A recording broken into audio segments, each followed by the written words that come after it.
저승사자를 속인 목수. 옛날 아주 먼 옛날 호랑이가 담배 피우고 여우가 둔갑술을 부리던 그 시절 어느 깊은 산골 마을에 박목수라고 불리는 아주 솜씨 좋은 목수가 살고 있었습니다.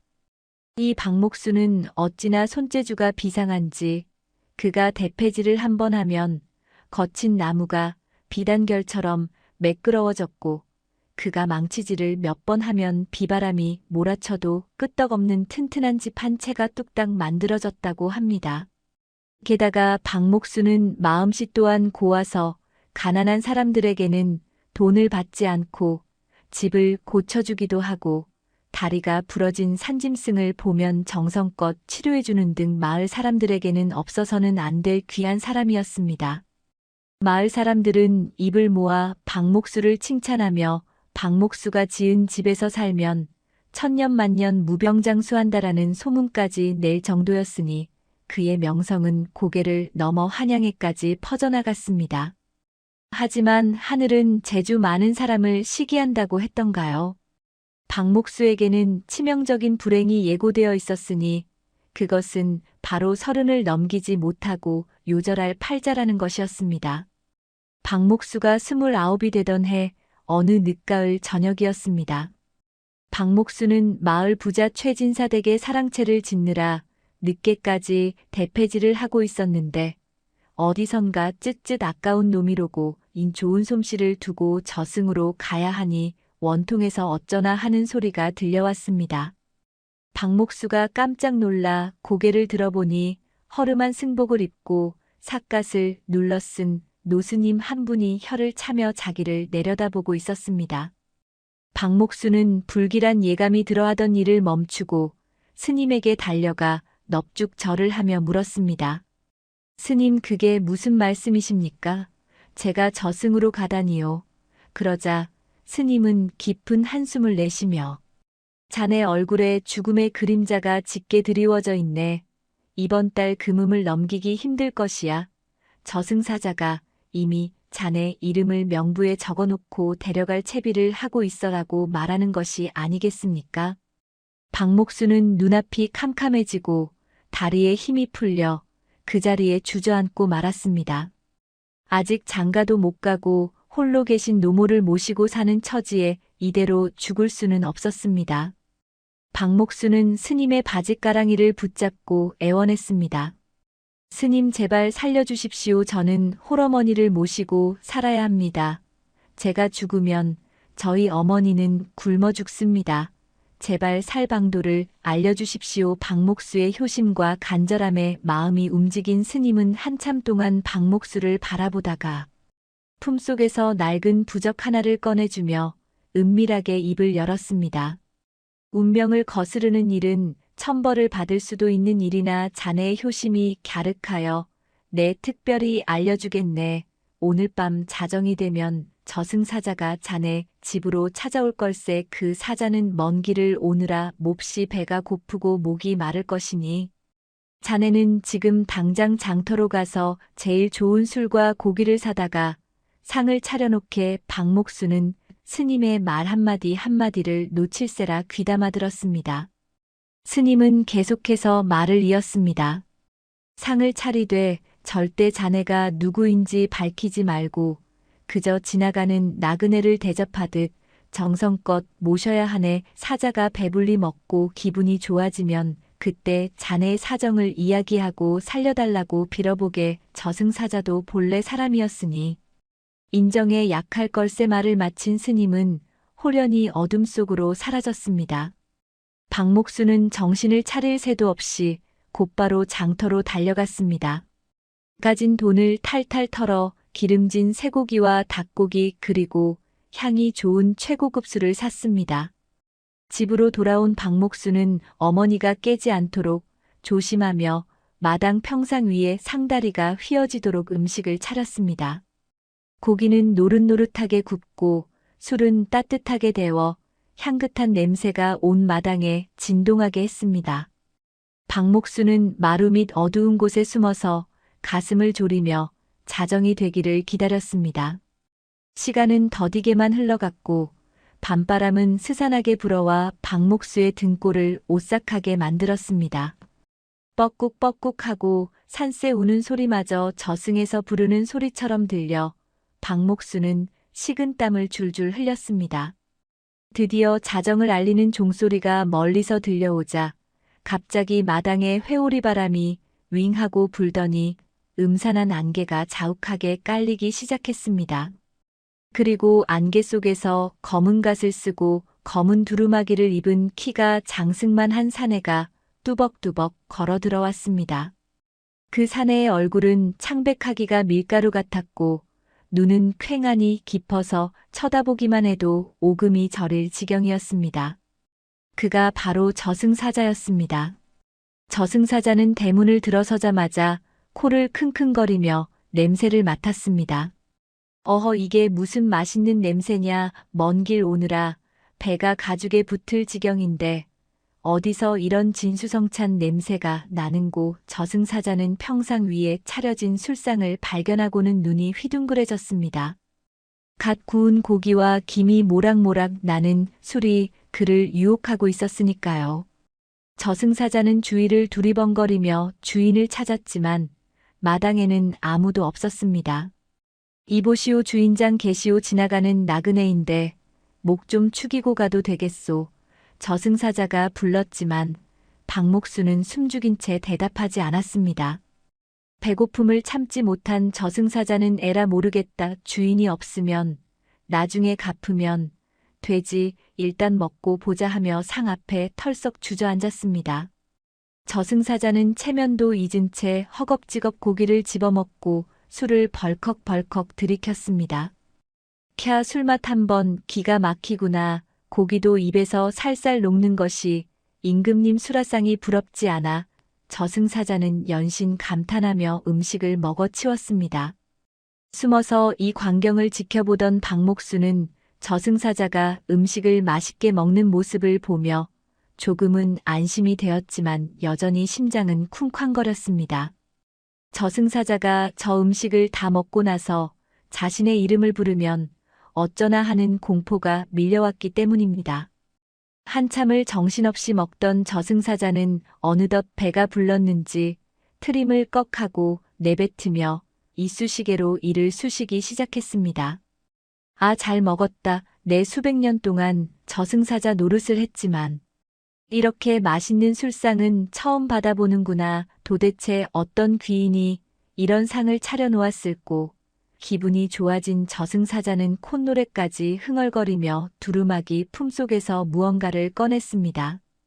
그것은 바로 사람들의 이름과 수명이 적힌 저승명부였습니다. 저승사자는 명부를 펼치며 혼잣말을 했습니다. 자, 배도 채웠으니 이제 할 일을 해야지. 오늘 내가 데려갈 놈이 이 근처에 산다고 했는데 이름이 뭐더라. 박목수는 그 말을 듣는 순간 숨이 멎을 것만 같았습니다. 이제 올 것이 왔구나 싶어 눈을 질끈 감았습니다. 저승사자는 명부를 손가락으로 짚어가며 이름을 찾기 시작했습니다. 강원도 산골 마을에 사는 29살 박목수라. 옳지, 여기 있구나.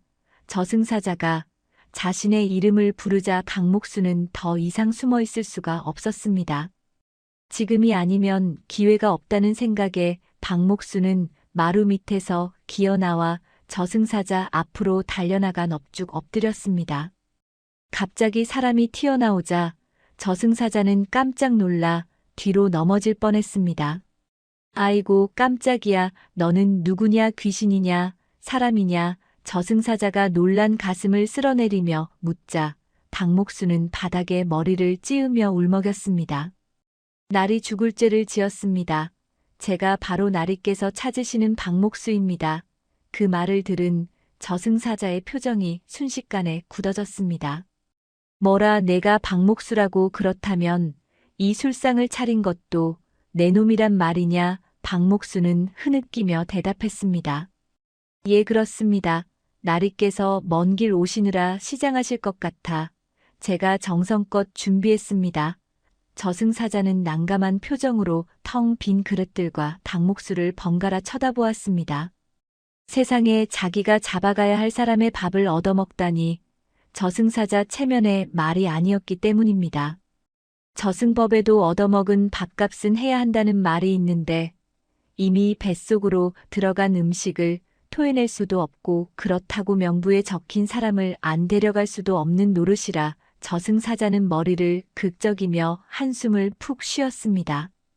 이거 참 곤란하게 되었구나.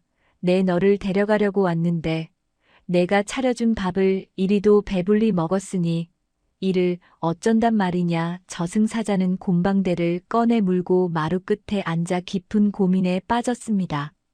박목수는 이때다 싶어 더욱 구슬프게 사정했습니다. 날이 제발 한 번만 봐주십시오. 저는 늙으신 어머니를 모시고 사는 외아들입니다. 제가 없으면 어머니는 당장 굶어 돌아가십니다. 부디 저를 불쌍히 여기셔서 수명을 조금만이라도 늘려주십시오. 박목수는 이마에서 피가 날 정도로 땅에 머리를 조아렸습니다. 저승사자는 박목수의 효심과 정성에 마음이 흔들렸습니다. 게다가 배가 부르고 술기운이 오르니 마음이 한결 너그러워진 것도 사실이었습니다. 하지만 명부에 적힌 운명을 마음대로 바꾸는 것은 저승사자로서도 큰 모험이었습니다. 만약 염라대왕님이 알기라도 한다면 저승사자 자리를 내놓아야 할지도 모르는 일이었으니까요. 저승사자는 한참 동안 박목수를 내려다보다가 결심한 듯 명부를 다시 펼쳤습니다. 에라 모르겠다. 얻어먹은 밥값은 해야지. 내 너의 정성을 봐서 이번만 특별히 눈 감아주마. 하지만 그냥은 안 된다. 명부를 고쳐야 하는데 이게 보통 일이 아니란 말이다. 저승사자는 붓을 꺼내 들고 박목수의 이름이 적힌 페이지를 뚫어지게 쳐다보았습니다. 명부에는 박목수 향년 29세라고 또렷하게 적혀 있었습니다. 저승사자는 잠시 고민하더니 붓을 들어 획을 하나 그으려고 했습니다. 그때였습니다. 어디선가 닭 울음소리가 꽃기호하고 들려왔습니다. 새벽이 오고 있다는 신호였습니다. 저승사자는 화들짝 놀라며 아니 벌써 시간이 이렇게 되었나. 해가 뜨기 전에 돌아가야 하는데 큰일이로구나 하며 서둘러 붓을 움직였습니다. 저승사자의 손이 떨리며 명부 위를 스쳐 지나갔습니다. 긴박한 순간 새벽닭은 계속해서 울어대고 저승사자의 이마에는 식은땀이 송골송골 맺혔습니다. 눈앞에는 자신에게 진수성찬을 대접한 박목수가 살려달라고 빌고 있고 손에 든 명부에는 박목수 향년 29세라는 글자가 선명했으니까요. 저승사자는 붓을 쥔 손을 부들부들 떨었습니다. A를 어쩐다. 명부를 함부로 고쳤다가는 염라대왕님께 불벼락을 맞을 텐데 그렇다고 밥값을 안 하고 입을 닦을 수도 없고 저승사자는 갈팡질팡하다가 닭 울음소리가 다시 한번 크게 울리자 눈을 질끈 감았습니다. 에라 모르겠다. 될 대로 되라지. 내 너의 정성이 갸륵하여 딱 한 번만 봐주는 것이다. 저승사자는 붓 끝에 먹물을 듬뿍 묻혀 명부에 적힌 29라는 글자 위에 획을 더하기 시작했습니다. 획 하나를 쓱 긋고 구부리자 29라는 글자는 순식간에 99로 바뀌어 버렸습니다. 29의 죽을 운명이 99가지 사는 운명으로 뒤바뀐 것입니다. 저승사자는 명부를 탁 덮으며 땀을 훔쳤습니다. 자, 이제 됐느냐. 내 너를 99세까지 살게 해주었으니 부디 어머니 잘 모시고 착하게 살거라. 대신 오늘 일은 죽을 때까지 아무에게도 발설해서는 안 된다. 알겠느냐? 박목수는 너무나 감격하여 바닥에 머리를 쿵쿵 찌으며 대답했습니다. 날이 감사합니다. 이 은혜 죽어서도 잊지 않겠습니다. 10,000,000번 감사합니다. 저승사자는 내 밥값은 했다라는 말을 남기고 새벽 안개와 함께 바람처럼 사라져버렸습니다. 박목수는 저승사자가 사라진 자리를 향해 한참이나 절을 올렸습니다. 날이 밝자 박목수는 다시 태어난 기분이었습니다. 어제까지만 해도 죽을 상이었던 얼굴에는 생기가 돌았고 몸에서는 힘이 솟구쳤습니다. 박목수는 노스님이 알려준 대로 어머니를 더욱 정성껏 모시고 마을 사람들을 돕는 일에도 앞장섰습니다. 그런데 이상한 소문이 돌기 시작했습니다. 그날 밤 박목순의 집에서 검은 옷을 입은 거인 같은 사내를 보았다는 목격담이 나온 것입니다. 하지만 박목순은 시치미를 뚝 떼고 모른 척했습니다. 그렇게 박목순은 30살 고비를 무사히 넘기고 40이 되고 50이 되어도 늙지 않고 건강하게 살았습니다. 오히려 나이가 들수록 목수 솜씨는 더욱 신기에 가까워져 그가 지은 집은 천년을 간다는 명품이 되었습니다. 그러던 어느 날 박목수가 60이 넘었을 때였습니다. 마을에 흉년이 들어 사람들이 굶주리고 전염병까지 돌아 민심이 흉흉해졌습니다. 엎친 데 덮친 격으로 마을을 지키던 오래된 당산나무가 벼락을 맞아 쓰러지는 불길한 일까지 일어났습니다. 마을 사람들은 당산나무가 쓰러져서 마을에 재앙이 닥친 것이라며 불안해했습니다. 그때 마을 원님이 박목수를 불렀습니다. 자네가 이 나라 제일 까는 목수라 들었네. 쓰러진 당산나무를 대신할 새로운 정자를 지어주게. 그 정자에서 제사를 지내면 마을의 우환이 사라질 것이야. 박목수는 원님의 부탁을 흔쾌히 수락했습니다.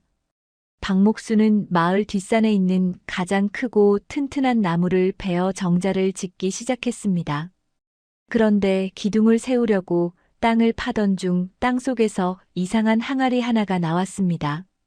박목수가 조심스럽게 항아리 뚜껑을 열어보니 그 안에는 놀랍게도 황금 두꺼비가 한 마리 들어 있었습니다. 살아있는 두꺼비가 아니라 순금으로 만든 두꺼비상이었습니다.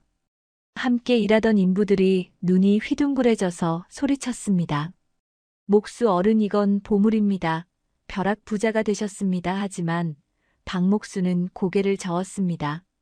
이건 내 것이 아닐세. 이 땅의 주인인 마을 사람들을 위해 써야지.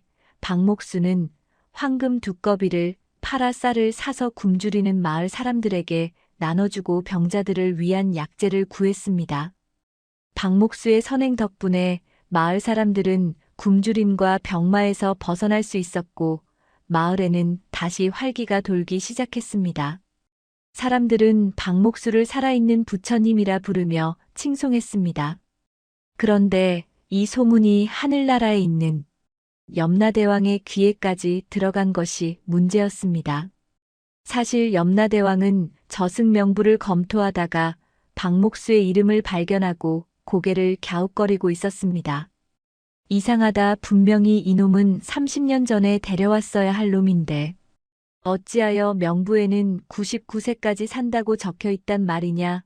염라대왕은 명부를 이리저리 살펴보았지만 붓 자국이 너무나 감쪽 같아서 위조된 사실을 알아채지 못했습니다. 하지만 의심을 거둘 수 없었던 염라대왕은 당시 박목수를 데리러 갔던 저승사자를 소환했습니다. 이복의 사자야, 30년 전 강원도 산골의 박목수를 기억하느냐. 그때 내가 빈손으로 돌아오지 않았더냐. 저승사자는 가슴이 철렁 내려앉았습니다. 올 것이 왔구나 싶었지만 겉으로는 태어난 척했습니다. 예, 대왕님 기억합니다. 그때 가보니 박목수라는 자가 없어서 허탕을 치고 돌아왔었지요. 아마 동명이인이었나 봅니다. 저승사자는 뻔뻔하게 거짓말을 했습니다. 하지만 염라대왕은 호락호락한 분이 아니었습니다. 그래, 그렇다면 지금 당장 이승으로 내려가서 그 박목수라는 자를 다시 잡아오너라. 내 직접 눈으로 확인해야겠다. 저승사자는 난처해졌습니다. 자신이 살려준 사람을 다시 잡으러 가야 하다니, 게다가 박목수는 이제 늙은이가 되었을 텐데 얼굴이나 알아볼 수 있을지 걱정이었습니다. 하지만 어명을 거역할 수는 없었기에 저승사자는 다시 이승으로 내려올 수밖에 없었습니다. 다시 이승에 내려온 저승사자는 박목수가 살던 마을을 찾았습니다. 30년이란 세월이 흘러 마을 풍경은 많이 변해 있었습니다. 저승사자는 지나가는 아이에게 물었습니다. 얘야, 혹시 이 마을에 박목수라는 노인이 살고 있느냐? 아이는 손가락으로 저 멀리 으리으리한 기와집을 가리켰습니다. 저기 저 집이 박목수 할아버지 댁이에요. 우리 마을에서 제일 가는 부자시고 착한 분이세요. 저승사자는 으리으리한 기와집을 보고 깜짝 놀랐습니다. 아니, 30년 전에는 초가집에 살던 가난뱅이가 어찌 저렇게 큰 부자가 되었을꼬. 내 덕분에 오래 살아서 돈을 많이 벌었나 보구나. 저승사자는 묘한 배신감과 뿌듯함을 동시에 느끼며 박목수의 집으로 향했습니다. 박목수의 집 대문 앞에는 사람들이 줄을 서 있었습니다. 모두 박목수에게 도움을 받으러 온 사람들이었습니다. 저승사자는 사람들 틈에 섞여 집 안으로 들어갔습니다. 마당 한가운데에는 백발이 성성한 노인이 인자한 미소를 지으며 사람들에게 쌀을 나눠주고 있었습니다. 그가 바로 박목수였습니다. 비록 주름은 늘었지만 30년 전 자신에게 술상을 차려주던 그 선한 눈매는 그대로였습니다. 저승사자는 박목수 앞으로 다가가 불쑥 물었습니다. 이보시오 박목수 영감 나를 알아보겠소. 박목수는 고개를 들어 저승사자를 쳐다보았습니다. 30년 전과 똑같은 검은 갓에 검은 두루마기를 입은 저승사자를 보는 순간 박목수의 눈동자가 흔들렸습니다. 아무리 세월이 흘러도 자신을 살려준 은인을 잊을 리가 없었으니까요. 하지만 박목수는 침착하게 시치미를 뗐습니다. 뉘신지요. 저는 처음 뵙는 분입니다만 저승사자는 피식 웃으며 박목수의 귀에 대고 속삭였습니다. 허허 나를 잊었다고 섭섭하구만. 자네가 차려준 그 맛있는 술과 고기 맛을 나는 아직도 잊지 못하는데 말이네. 그제야 박목수는 저승사자의 손을 덥석 잡으며 눈시울을 붉혔습니다. 날이 다시 오셨군요. 어서 안으로 드십시오. 박목수는 급히 사랑방으로 저승사자를 모셨습니다. 그리고 30년 전처럼 아니 그보다 더 풍성하게 술상을 차려내왔습니다. 나리 덕분에 제가 이만큼 살았습니다. 이 은혜를 어찌 다 갚겠습니까? 박목수는 큰 절을 올렸습니다. 저승사자는 술잔을 기울이며 껄껄 웃었습니다. 자네가 잘 살고 있는 걸 보니 내 마음이 좋구먼. 그런데 큰일이 났네. 염라대왕님께서 자네를 의심하고 계셔. 나보고 자네를 잡아오라고 하셨네. 청천벽력 같은 소리에 박목수는 털썩 주저앉았습니다. 아니 그게 무슨 말씀이십니까? 제가 또 죽을 운명이란 말입니까?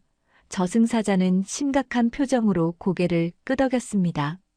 이번에는 꼼짝없이 잡혀갈 판이네. 하지만 자네가 그동안 쌓은 덕이 많고 나에게 베푼 정성도 있으니 내 한 번 더 도와주겠네. 저승사자는 박목수에게 귓속말로 은밀한 작전을 일러주었습니다. 저승사자가 박목수에게 귓속말로 알려준 비책은 실로 기상천외한 것이었습니다. 이복의 염라대왕님은 의심이 많으셔서 자네가 99세까지 산다는 명부를 보고도 직접 확인하려 하실 걸세. 그러니 이번에는 자네가 죽은 척을 해야 하네. 박목수는 눈이 휘둥그레졌습니다. 죽은 척이라니요. 어떻게 말입니까? 저승사자는 품속에서 하얀 가루가 든 작은 병을 꺼내주었습니다. 이것은 가사약이라는 것인데 이것을 먹으면 사흘 동안 숨이 멎고 맥박이 멈춰 시체처럼 변하게 되네. 자네가 죽었다고 소문이 나고 장례를 치르는 척하면 염라대왕님도 의심을 거두실 걸세. 박목수는 덜컥 겁이 났지만 다른 방도가 없었습니다. 저승사자는 신신당부했습니다. 내가 염라대왕님께 자네가 죽었다고 보고할 테니 자네는 오늘 밤 당장 이 약을 먹고 관 속에 들어가 있게. 사흘 뒤에 내가 다시 와서 깨워주겠네. 저승사자가 돌아가고 난 뒤 박목수는 가족들을 불러 모았습니다. 그리고 자초지종을 설명한 뒤 비장한 표정으로 약을 삼켰습니다. 얼마 지나지 않아 박목수는 깊은 잠에 빠져들었고 정말로 숨이 멎은 듯 몸이 싸늘하게 식어갔습니다. 가족들은 저승사자의 말을 믿고 곡을 하며 장례 준비를 서둘렀습니다. 아이고, 우리 대감마님께서 갑자기 돌아가시다니. 이게 무슨 날벼락인가. 박목수의 부고 소식은 삽시간에 퍼져나갔고 마을 사람들은 모두 슬퍼하며 박목수의 집으로 모여들었습니다. 한편 저승으로 돌아간 저승사자는 염라대왕 앞에 엎드려 보고했습니다. 대왕님 분부대로 박목수를 잡으러 갔으나 그자는 이미 노안으로 숨을 거둔 뒤였습니다. 집안이 초상집이 되어 곡소리가 진동하더이다. 염라대왕은 눈을 가늘게 뜨고 저승사자를 쏘아보았습니다. 그래, 내가 직접 확인하러 가겠다. 염라대왕은 의심을 거두지 않고 직접 이승으로 행차했습니다. 저승사자는 등줄기에 식은땀이 흘렀지만 태어난 척 염라대왕을 뒤따랐습니다. 염라대왕이 박목수의 집에 도착했을 때는 이미 입관이 끝나고 관뚜껑이 덮여 있었습니다. 집안 가득한 향 냄새와 사람들의 울음소리가 진동했습니다. 염라대왕은 관 앞으로 성큼성큼 다가갔습니다. 그러고는 쩌렁쩌렁한 목소리로 외쳤습니다. 관뚜껑을 열어라. 내 직접 시신을 확인해야겠다. 상주 노릇을 하던 박목수의 아들은 기겁을 했지만 눈앞에 있는 거구의 사내가 뿜어내는 기세에 눌려 떨리는 손으로 관뚜껑을 열었습니다. 관 속에는 박목수가 수의를 입고 뻣뻣하게 누워 있었습니다. 염라대왕은 박목수의 코 밑에 손을 대보고 가슴에 귀를 대보았습니다. 숨소리도 들리지 않고 심장 박동도 느껴지지 않았습니다. 영락없는 시체였습니다. 염라대왕은 그제야 고개를 끄덕였습니다. 진짜로 죽었구나. 내가 괜한 의심을 했어. 명부에 적힌 대로 99세까지 살다 죽은 것이 맞군. 염라대왕은 안도하며 저승으로 발길을 돌렸습니다. 저승사자는 그 뒤를 따르며 안도의 한숨을 내쉬었습니다. 휴, 10년 감수했네. 사흘 뒤 약속대로 저승사자는 몰래 박목수의 무덤을 찾아왔습니다. 박목수는 가짜 무덤 속에 안치되어 있었습니다. 저승사자가 관 뚜껑을 열고 해독제를 먹이자 박목수는 기지개를 켜며 눈을 번쩍 떴습니다. 아이고, 잘 잤다. 여기가 어디요? 저승사자는 껄껄 웃으며 박목수를 일으켜 세웠습니다. 자네 연기가 아주 일품이더군. 염라대왕님도 감쪽같이 속아 넘어갔네. 이제 자네는 자유의 몸이야. 박목수는 저승사자의 손을 잡고 덩실덩실 춤을 추었습니다. 날이 정말 감사합니다.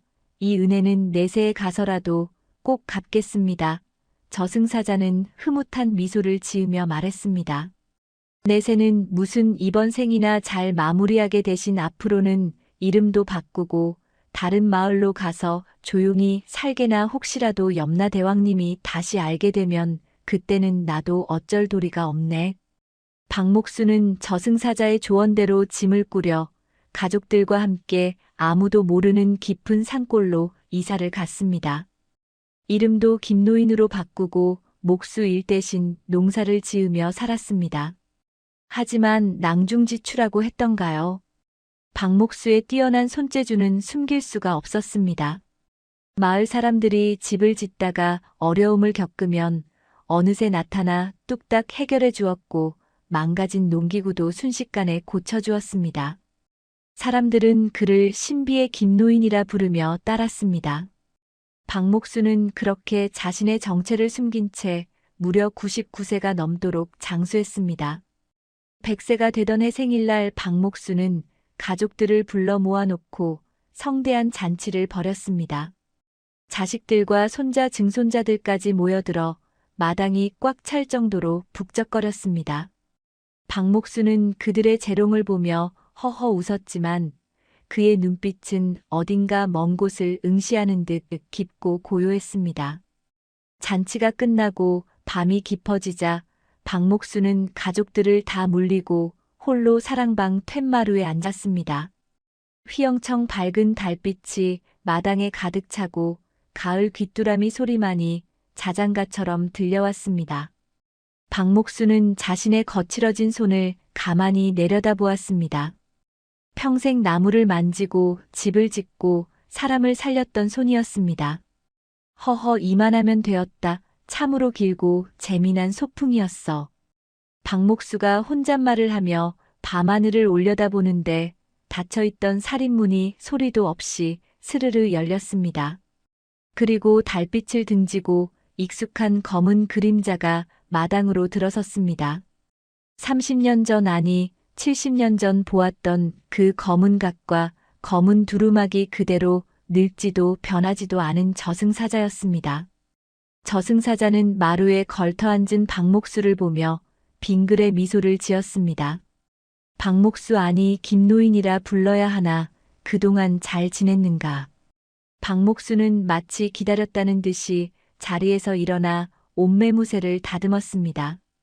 어서 오십시오. 날이 내 언젠가 오실 줄 알고 기다리고 있었습니다. 그런데 이번에는 조금 늦으셨구려. 내 나이 벌써 100살이 넘었소이다. 박목수의 농담에 저승사자도 껄껄 웃으며 대답했습니다.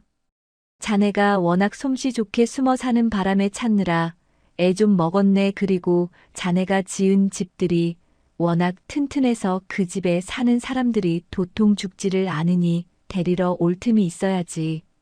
두 사람은 마치 오랜만에 만난 묵은 친구처럼 마루에 나란히 걸터앉아 밤바람을 쐬었습니다. 저승사자가 품속에서 낡은 명부를 꺼내 보였습니다. 자네 이름 옆에 적혔던 숫자들도 이제는 다 달아 없어졌네. 염라대왕님도 이제는 자네를 찾는 걸 포기하셨지. 하지만 이제는 자네가 결정해야 할 때가 아닌가 싶어 왔네. 더 머물 텐가 아니면 나와 함께 가겠는가. 박목수는 잠시 잠든 가족들이 있는 안방 쪽을 바라보았습니다.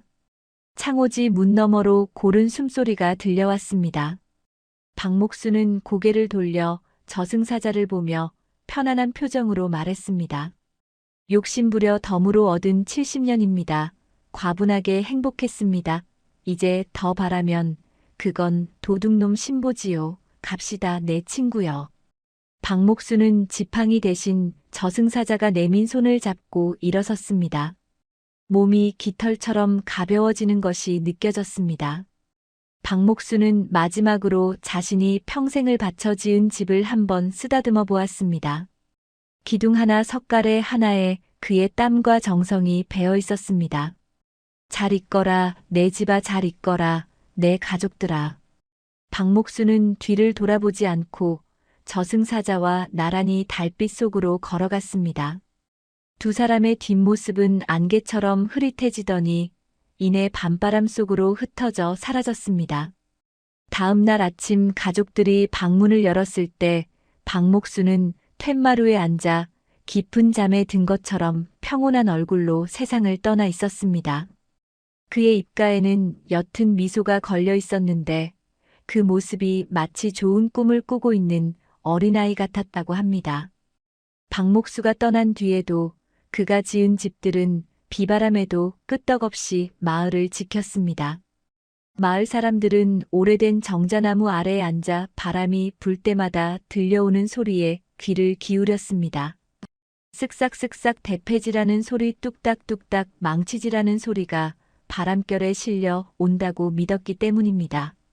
저승사자마저 감동시켰던 박목수의 따뜻한 마음과 지혜는 세월이 흘러도 잊히지 않고 전설이 되어 오늘날까지 전해져 내려오고 있습니다. 어쩌면 우리가 살고 있는 이 튼튼하고 따뜻한 집 어딘가에도 박목수의 보이지 않는 손길이 다 우리를 지켜주고 있는 것은 아닐까요?